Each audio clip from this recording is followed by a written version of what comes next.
Welcome to a Week 2 edition of the Varsity Podcast. Justin, Barney, Sponge Franklin coming to you like we do every week during the high school football season. We got a lot of ground to cover. Week 1 is in the books, in the rearview before we talk about Week 2. Sponge, man, some interesting ones from the opening week. What was your kind of takeaway? Yeah, we kind of had a lot of the games pegged. There was probably two, I think, that were obviously surprises where I know you got a little grief because you didn't pick them and this, that, and the other. But obviously, Nease playing well and beating Ponte Vedra, that was the game of the week. They looked pretty impressive. Yeah. They played really well. Scored 38 points where you said they were only going to score like 19 or something like that. But a bad week. Week. Trinity, I went to that game, and, yeah, they were we talked about it last week. This was going to be a big game week 1 for the winner of this game because it was kind of going to springboard them in, knowing that what Trinity's got in the next 2 weeks, they kind of needed that win. And so they came out good. But then, like I was just telling you a minute ago, the third quarter, a couple bad drives, a couple big plays. The next thing you know, it was a 17-point lead, and it was kind of like it was over quick. 45-28, Ed White, and great win. I mean, to me, that's more of a reflection on how much Ed White has improved. Yeah. They lost that game last year, 21-18, and Ed White. I said the other night, I think this could be head coach Lawrence Johnson's best team over there at Ed White. All the young guys from last year, them and Trinity really reminded me a lot of one another because they were all young guys. You had very few upperclassmen last year. And Ed White came to play. You got Holtz over there, who's a banger. He is a baller. I hadn't seen him much, but he's a heck of a player. I mean, he returned like again, Trinity got a penalty on a touchdown, so it forced a shorter kick, caught it, out of there, 60-yard touchdown, boom. He had a couple big hits. He was all over the place. Yeah, Julian Holt is a really, really good player, and King Boylston at quarterback over there. He's an underclassman. Yeah. Montrez Lloyd, running back, underclassman. They've got some really, really good players, and that's why I think this could be Lawrence Johnson's best team because a lot of these guys played not only meaningful reps last year, they played just about the entire season, and you saw that. You're putting up 45 on Trinity, that's pretty good. Their schedule sets up well, too, in my opinion, as well. So I think Ed White could be I thought they were going to lose last week, so I think said originally they could be a 7-3, 8-2 team. That's where I kind of had them originally. Now it looks like 8-2 for sure. Yeah, I think they could easily be that one. So that was a surprise for me. I'll take the Ponte Vedra Nease game because I picked Nease to lose that game, 19-17. And I base that on Nease has a new starter quarterback, top running back is a new guy, top receiver is a new guy. Guys who played last year but didn't play the number 1 reps. They graduated a lot. And I thought Ponte Vedra, judging by what Nease did in that kickoff class against Trinity, they lost 21-12, didn't put up a lot offensively, so I think the offensive questions were fair, but short-sighted. I picked them to lose 19-17, and they dominated Ponte Vedra. I know the final score was 10 points, but watching that game on our Game of the Week stream and dropping in, Nease dominated them. No, they were up. Like it felt like they were in control the whole time when I was paying attention to what was going on with it. And it's like, I guess, again, it's almost like you can't take anything from those kickoff classic preseason games, NFL style. If guys aren't playing who might be kind of resting, or you just don't want to risk an injury in a kickoff classic. You don't get the full, because again, a lot of them just play a half, some play 3/4. It's just some coaches do it different. So you just didn't get the gauge on where they were at, and then they ended up being pretty potent in offense. Yeah, they look good. It's a combination of how good is Ponte Vedra now? So now you got to check them. What do they do in the next couple of weeks to get off the mat off that loss? So you're like, maybe they're not as good as we thought they were, or maybe they're maybe Nease is like that, and they are going to be one of the teams to beat. Because I guess what Coach Drafts would probably say is, hey, we got a system, baby. We just roll them in. It doesn't matter who we lost, who we got. We're gonna be good. So, and once you get to the level, when I look at like system teams, I look at St. Augustine, who has missed the playoffs like twice in the last 25 years, as a system team. I look at Bowles as kind of a system team, even though you've had 3 coaches in since the 1989, Corky, Wayne, and now Matt Toblin. When I look at Trinity Christian, I consider that a system team because you've had so much of the same infrastructure in place, be it head coaches, assistant coaches for a long, long time. Brian Braddock coached under Joey Wiles, and when he it's just that system is in place. And Nease to me hasn't been that under Colin Drafts. You've had some good years and some low years, but I think they are slowly getting to that point to where tradition never graduates, is the saying. And I do think they are, if they can do what they did last week all season long, I think you can certainly make a case for Nease kind of climbing into that tradition never graduates conversation, because 10-1 last year, you graduated a lot, and then you come out and look really good in week one, and credit to Colin Drafts and the Panthers for being able to do that. I picked against him. He called me out on a local stream afterwards, which I appreciated. That was awesome to see that. For sure. I will wear that as the shame. Hey, the kids love it. Dude, we were doing it back when I was still coaching at Trinity. You pull up the Times Union or whoever's picking games, and you're like, hey, these guys, they don't believe in you. They got you losing. It's awesome. I know. It's gotten bigger, obviously, with social media. The Instagram, and you're getting tagged in videos, all that stuff. So I know. We got the juice, baby. I picked years ago. I picked North Marion to get walloped by Trinity Christian in the state semifinals. that Trinity. Yeah. And North Marion wound up winning that game, and they had some shirts with my prediction on it, and they let me know about that. So it's all in fun, and you put out there what you think is going to happen. But I really underestimated Nease and after that kickoff classic. But man, may not have been just Coach Draft showing his whole hand and keeping it kind of closer to the vest. There man, they're in. Disappointing team of the week, Beachside. They go down to Orlando Christian Prep and lose 20-14 in that game. That's kind of disappointing. For sure. I had them number 7 in my rankings, and they're going to be gone this week. Eddie Jordan, here top 25 quarterback in the area, top 25 player in the area. He did not make the trip and play in that game, so Beachside wasn't playing with a full deck. But nonetheless, again, that's a bad loss to a 1A program. If you're Beachside and you're expecting so much, but if you get Eddie Jordan and that offense getting back together again, I think you're going to be fine going forward. But that's a really bad loss. Making our way up the top 10, Bradford wins against Baker County, pretty big, 24-0. Mandarin in a tight game against Creekside for a quarter and a half, and then a couple switches flipped, and 42-20. Brysen Wright had a 100-yard pick six in that game. He is as advertised. I know there were questions about him, being able to do that on the flag circuit where you're playing with a smaller ball and no pads, but he's a ball player, man. Human highlight. Like I say, I've got coaches saying, is he a better safety than he is a receiver? Where's the upside on what he could be better at? You know? And could he go be Jamar Chase or one of these top flight wide receivers, or is he going to be Caleb Downs or one of these top flight? I mean, he can do it all. So I guess it'll just depend. Let's not put the Travis Hunter label on him. Let's not do that to him. But he can do it in high school. Yeah, I agree. He's good. I just that catch he had when I'm doing my top 25, I'm thinking, okay, yes, he's a super talent, but he's only got 640 receiving yards as to me, what he does this year is so big because last year, yes, you're a known entity, but you're playing alongside a 5-star guy, Jamie French. This year, you're kind of undisputed the guy. You have all this attention on you, this bullseye every week. Adults, kids, everybody zeroing in on Brysen Wright. And to be able to come out and do that when you have the bullseye on you. And I look at how Tim Tebow performed after at Nease, his junior and senior year, when you knew he was getting the ball on every play. I look at how Derrick Henry performed when you knew he was getting 42 carries a game, and he's just saying, stop me if you can. And I think when all is said and done, I think Brysen is on that trajectory where he could be ultimately referred to in the same category as an elite guy.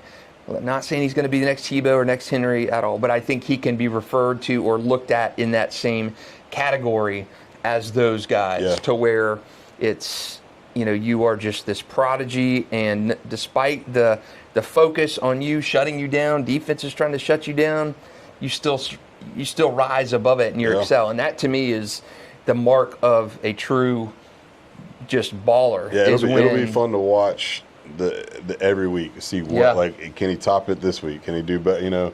And that it's the competition is gonna rise. They're gonna try to figure out if they can double them and do that type of stuff. Obviously, Creekside, like I say, they doubled him on that one play where he caught it on the sideline right near the end zone. He went over both guys. Yep. Then on the flip side too, now him becoming a major factor on the defensive side of the ball, flipping, touchdowns for defensive plays, like that's huge. Yeah. So that's unbelievable. So when you start adding that to the mix as well, what is he going to do next week? What is he going to do so that'll be fun to watch, if teams are able to neutralize them some type of way. And to me, it shows how good of a player you are. Yeah. When you can shine when that serious spotlight attention in terms of as a receiver, when you got a guy bracketing you and a cornerback matched up on you, and you can still come up and make that catch. That's something. And again, there's so few players that can rise above when that attention is on you. I mean, you look at Travis Hunter. I mean, people tried to shut him down and they couldn't. That attention was on Travis and couldn't. And I think that Brysen, if that curve continues to go up, that ascent continues to go up, he is going to be in that same kind of lexicon as a Tebow was, where you knew exactly what was going to happen on a play and you still couldn't do it. And Derrick Henry, kind of the same thing. And I think it's pretty cool to see that growth. So moving up more in our Super 10, Oakleaf beats Riverside 23-14. Not really a good game for Oakleaf. No. They were tied 7-7 at half. I don't know if Riverside's that good or Oakleaf just kind of had a slow start. Yeah. Santa Aug 41 over Plaque, no surprise there. Range was off due to the Miami Central cancellation. And Bowles 34-15 over Monarch in the Broward National Football Showcase. Bowles looked good in that game. No, they did. Man, Naeem Burrows. Like I say, Naeem looks like he's playing both ways. He's getting picks. He looks like the dynamic receiver he's been dynamic since his 9th grade year. I mean, I've known Naeem for 4 or 5 years when he was younger. Trained with Ahmad and played 7-on-7 with him, and his older brother, obviously Quincy, was at Reigns and was one of those one of the big time receivers in that trio that they had a couple of seasons ago. He's like, I knew he was supremely talented at wide receiver, and you watch him catch some of those short balls. He's got major the jitter, man. He's nice, and like I say, he's now adding the defensive stuff to it too. Yeah, that's a huge double bonus.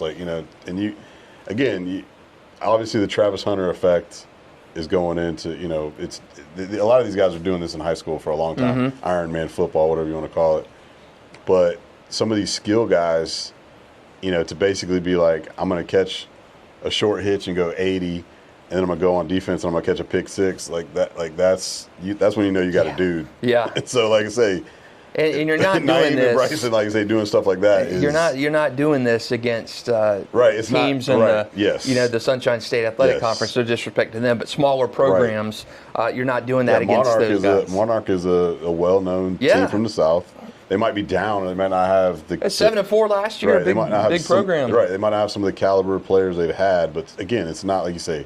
It's not some scrub team. That, where you're like, this kid just throws it up and you catch a pick and take it to the house. No, these guys are actually pretty good. Yeah, this is good. So that was our look at Super 10. I think Bowles, man. I think they are. Weatherly looked pretty good. Weatherly looked good. He looked good at in the kickoff class against Creekside the week before too. So I think the thing with Weatherly, he adds a little bit of a wrinkle to the running as well. Xander Edwards looked phenomenal. Xander Edwards, just by seeing that game, he reminds me of a little bit bigger version of Cade Frew, and in terms of the moves, the physicalness. Yeah. And man, Cade Frew was fun to watch. He was a little beast at Bowles, and Xander's to me is a little bit bigger version of him, and underclassman. And if you have the running game going like you did last week, I said it last week, Bowles' offensive line is the best in the area. They are some mashers, and they give Xander room to run, give Jaden room to run and room to throw. That to me, I think we both said the ceiling last week for them was state championship game, and they did not do anything to kind of let me or you probably say, all right, well, we don't have those expectations. Bowles is really good. It's so funny. I did see some local person's rankings, and they had Bowles 5th in the area. Yeah, it's 5th in the area. Come on, man. Tell me you don't know high school football without telling me. We're actually doing something different this year. adding a coach voting element to to our Super 10 rankings. So we're letting coaches The coaches poll. have baby. so I'll still do mine, you'll still do yours, but we're actually letting coaches vote in the rankings this year for Super 10. We all unveil those Monday night, so later tonight, and also in our Super 10 on Tuesday. But voting closes this evening, but Bulls are number one in that by the coaches' votes as well. So I won't reveal the rest of it, but Bulldogs are a healthy number one in the coach ranking. So I do think there's a recognition of that. All right, Sponge, let's go into our week 2 kind of schedule with things. I got 30-8 in my picks last week, so not terrible. Not terrible. But I did pick some bad ones. I picked Wolfson to lose to Bishop Snyder, and I think Wolfson dropped 48 on him. So bad ones. Anyway, week 2 schedule. Some games. You got a few you want to? Yeah, I got a few. Pull out? Like, obviously, the headliner would have been Trinity Bowls, just because I mean it's still probably the best game on the schedule this week, but I mean, from what I saw, and obviously both of the, like watching the Bulls highlights from Monarch, Trinity's gonna have a tough time stopping. Because Ed White just gave the blueprint to how to run read option, speed option, quarterback blast, and I'm like, oh man, like this is not gonna be good because Weatherly's a way better running quarterback than King is at Ed White. And then you add the element of Bulls' other running backs and running game, like we were just talking about, and then you add a who's covering Naeem effect to it. Yep. And the recipe doesn't look good, because like I say, they had a tough time stopping King on basically read option, speed option, and run quarterbacks. Yeah. So Bulls is probably going to do a heavy dose of that. And they've got with that offensive line, like you say, that offensive line is. Again, we talk about things that just don't grow on trees or like a premium position. Like, like Trinity's back in the day where when we were good, we had 5 guys who just played offensive line.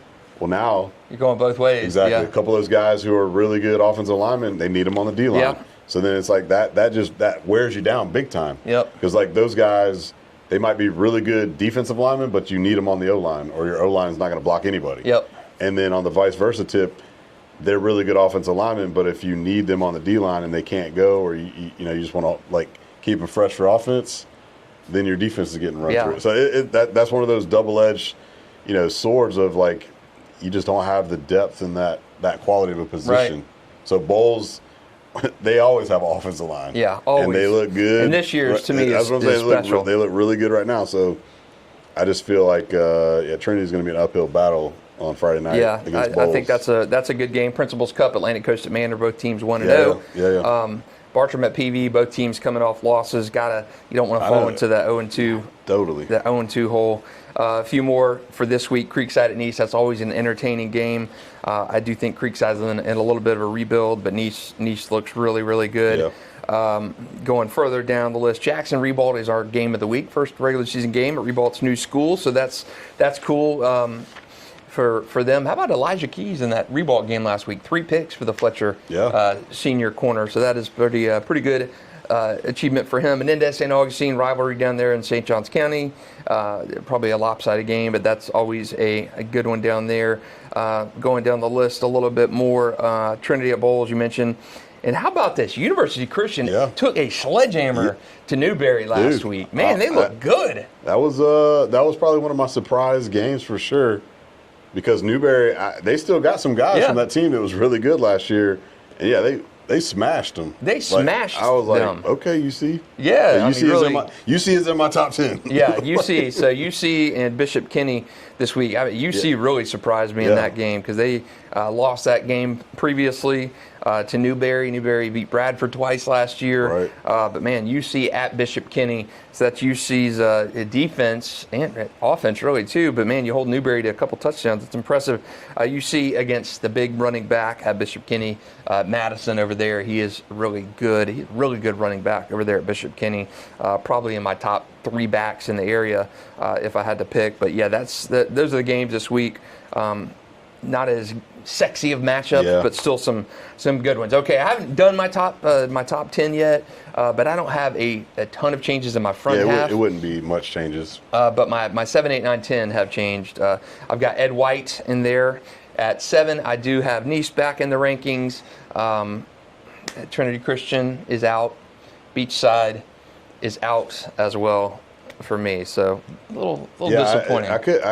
I think we had basically the same 10, except for like I didn't have Beachside in. Ponte Vedra's out for mine as well. Yeah. So, here's the hard part that you're going to have when you finally sit down and do it is who is going to be at number 10. Because basically, like you say, it's Bowles, Reigns, whatever, and then St. Aug, Mandarin, Oakleaf, and any kind of way, Bradford. I do have Ed White and Nease right there. So then it's like that 8, 9, 10. Like I put UC in there, but then it's like, who's going to be the 10th spot team? Do you leave Trinity in there at 10? Do you leave Ponte Vedra at 10? Or are you going to insert somebody else? That'll be the question that I can't wait to see. I mean, to me, just right now, I didn't want to put Trinity or Ponte Vedra in at 10 either. Yeah, UC would be my 10. Just sitting here right now, UC looks good. I got UC in there as well. So it is interesting. I just haven't sat and done mine yet. That'll be on Tuesday of this week. Like I say, I want to see what you do because there's going to be your 10th team is going to be a weird team. It's tough. I mean, it's tough early on in these games. One more thing to talk about is how about Florida's poor showing in the big national games in Week 1. Chaminade, Madonna got taken to the woodshed. Yeah, 42-13. You don't see that much at all. St. Francis, of course, St. Francis out of Maryland is a monster. Yep. Plantation American Heritage won. Miami Northwestern lost to Lutheran School. Yeah, and St. Thomas Aquinas lost. Man, bad showing. I mean, Modern Day they're one of the powerhouse teams out of Cali. Modern Day, Poly, all those guys out of California are different. You're the best team in Florida. One of the top teams in Florida, one of the top teams in the country every year. And I think the crazier part was the scores. Lopsided. The average score in those games, 31 for the national teams, 14 for the Florida teams. Yeah. It was lopsided in terms of those games. Miami Northwestern had a close game. Yeah. But I don't know what there were some Orange Lutherans got. But man, it was not a good showing for the Florida guys against the national team. So again, you're talking the best of some of these other schools against, maybe put an IMG against those schools and it's different. Yeah. But man, the Florida teams. Did IMG play? I feel like IMG played Hoover, and they beat the. Now they beat. I still don't consider IMG a Florida team. I mean, yes, they're in Florida, but they're like such a national team. Yeah. Like I'm not like they're not St. Thomas Aquinas. They're not like a Florida brand and bred team. But yeah, they beat Hoover pretty handily in their game. Their running back went for like 200 plus, and it was a blowout. Now, we're not considering that as part of the Florida there you go. rankings. American Heritage Plantation, again, like what's wild about their game was they were down 28-0, and they actually did come back and win that game on a walk-off field goal. But it was just like, they were losing. I was like, what's going on? Not a good showing for the Florida teams the at Florida all. Elite teams. But again, those are Florida teams that have mop the floor. But here's the sad part: all those teams are probably going to win state. Yeah, exactly. I mean, Chaminade losing 42-13 has no bearing on probably what's going to happen because they would play a Trinity UC type in the state semifinals. So, those Florida teams just are excellent here. Yeah. They're going to win state championships, but when you can take them out and put them against a St. Francis or somebody along those lines, even Hoover. I mean, Hoover against in Aquinas or something, I still think would probably be a Hoover kind of win. But different schools. But yeah, that's just I was stunned at some of the scores of those games and how easily it was probably the Chaminade was the most surprising. Yeah, because 42-13. Yeah, we're not used to seeing Chaminade score 2 touchdowns and then give up almost 50. Yeah, that's unbelievable. That hadn't happened. I don't know when. So unbelievable. Now I'm like, what does Chaminade have? They don't. Yeah. I still think they're going to be. I think they're pretty good. State champion, at least state championship game. But hey, why they play the games? Play the games? Exactly. Some more rivalry games this week. But I thought Week 1 had a little bit more meat on the bone in terms of Clay Fleming, St. Aug Palatka.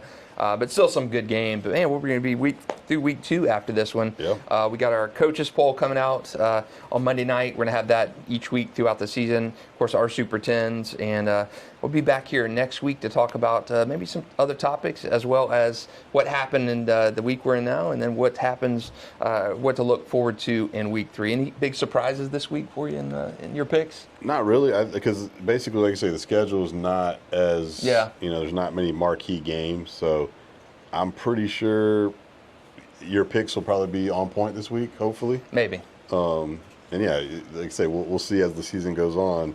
The more marquee matchups and bigger, as the season, you can start getting some winners, some losers. Some teams are going to fall off. Some teams are going to emerge. And like I say, that's going to be the fun part, is who's going to take a step up and who's going to take a step back. Yeah, Coach Drafts, he said to come out and see those guys at practice. I'm going to come out and see those Nease Panthers at practice. You need to, because again, going to what I was saying earlier, is Trinity's looking at 0-3 out of the gate. Man. So it's like that's a tough start. It is a tough start. The schedule definitely lightens up, but again, that's why you schedule those games, so you can kind of see where you're at. But you want to get the game that you think you can get versus, it doesn't look promising versus the Bulls and Reigns. Yeah, I agree. Bulls look really, really good. But that is it for a Week 2 edition of the Varsity Podcast. We will be back here next week at the same time, Monday, Tuesday release on the podcast. But he's Sponge Franklin, Justin Barney. Thanks for watching.